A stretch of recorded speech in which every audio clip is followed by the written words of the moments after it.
दोस्तों, आप बौद्ध दर्शन से संबंधित जानकारी प्राप्त कर रहे हैं लगातार।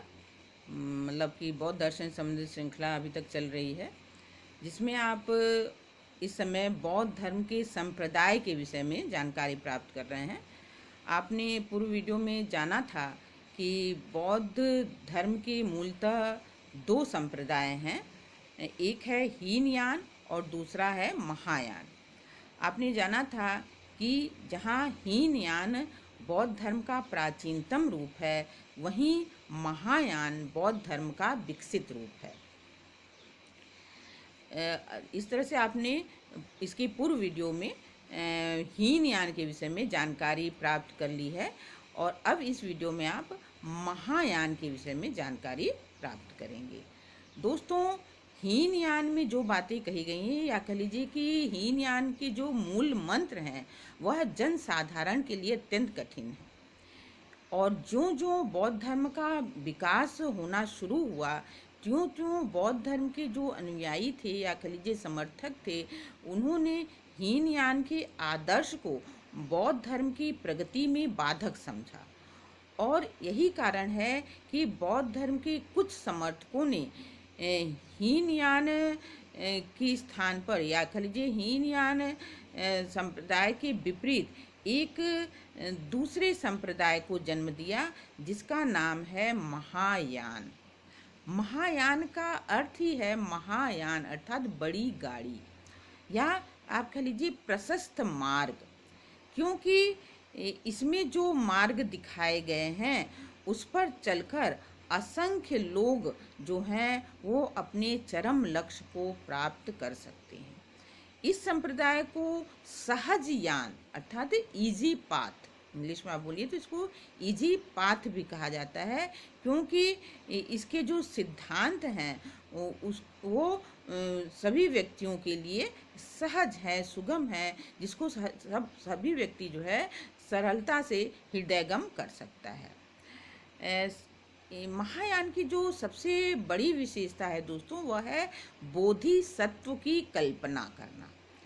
और बोधिसत्व का वैसे तो अर्थ होता है ज्ञान प्राप्त करने की इच्छा रखने वाला, लेकिन यहाँ पर अर्थात महायान में बोधिसत्व का अर्थ उस व्यक्ति से लिया जाता है जिसने बोधिसत्व प्राप्त कर लोक कल्याण में अपना जीवन लगा दिया हो। उनका विश्वास है कि प्रत्येक व्यक्ति में बोधिसत्व प्राप्त करने की क्षमता होती है, और जहाँ हीनयान में अरहत की प्राप्ति ही जीवन का परम लक्ष्य है, और अरहत की प्राप्ति में महायान का कहना है कि एक तरह से स्वार्थपरता झलकती है, क्योंकि वो अपने स्व कल्याण की बात केवल करते हैं।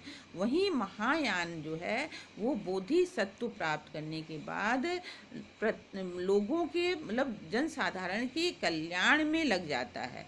और बोधिसत्व का दोस्तों सबसे अच्छा उदाहरण बुद्ध भी हैं, क्योंकि बुद्ध ने जब ज्ञान प्राप्त कर लिया था, तो उस ज्ञान प्राप्त करने के बाद वे हमेशा भ्रमण ही करते रहे, चारों तरफ भ्रमण करते रहे, कर लीजिए परिभ्रमण में रहे। और वो उनका बस यही था, ध्येय था कि लोगों को कैसे दुखों से छुटकारा दिलाया जाए, तो मतलब वो लोग कल्याण में ही लगे रहे। तो बुद्ध भी जो हैं वो बोधिसत्व के बहुत ही अच्छे उदाहरण माने जा सकते हैं। महायान में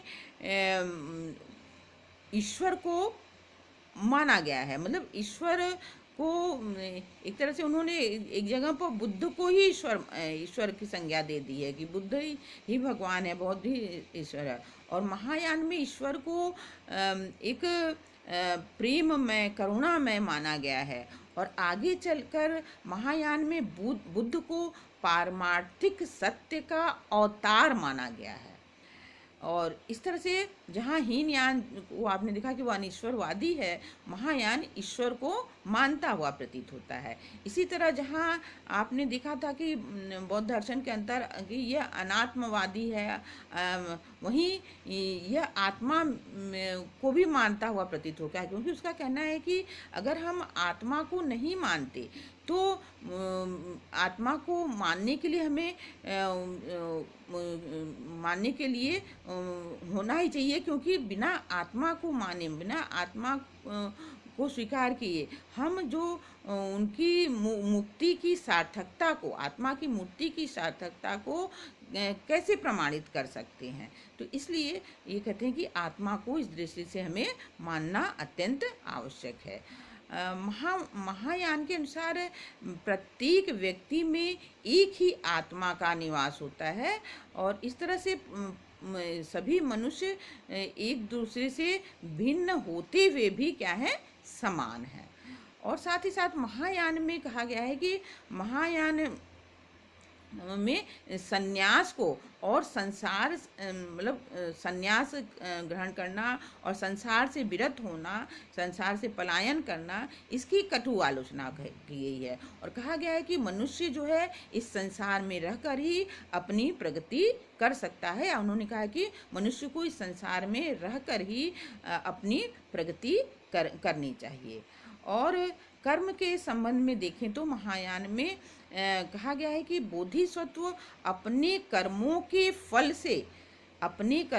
फल से दूसरों को भी लाभान्वित कर सकता है, लोक कल्याण कर सकता है। कि मतलब अगर उसने बोधिसत्व प्राप्त कर लिया है, निर्वाण प्राप्त कर लिया है, तो वह अपने पुण्य कर्मों से दूसरों के दुखों को भी दूर कर सकता है, दूसरों का भी कल्याण कर सकता है। और महायान में निर्वाण प्राप्त करना एक आनंद की अवस्था बताया गया है। और क्यों आनंद की अवस्था बताया गया है? क्योंकि उनका कहना है कि निर्वाण प्राप्त करने के बाद व्यक्ति के समस्त दुखों का अंत हो जाता है। और सोचियो दोस्तों, अगर हमारे सारे दुखों का अंत हो जाए, कोई दुख ही ना रहे, तो फिर क्या होगा? तो फिर तो आनंद ही होगा ना। तो इसलिए उन्होंने निर्वाण प्राप्ति को,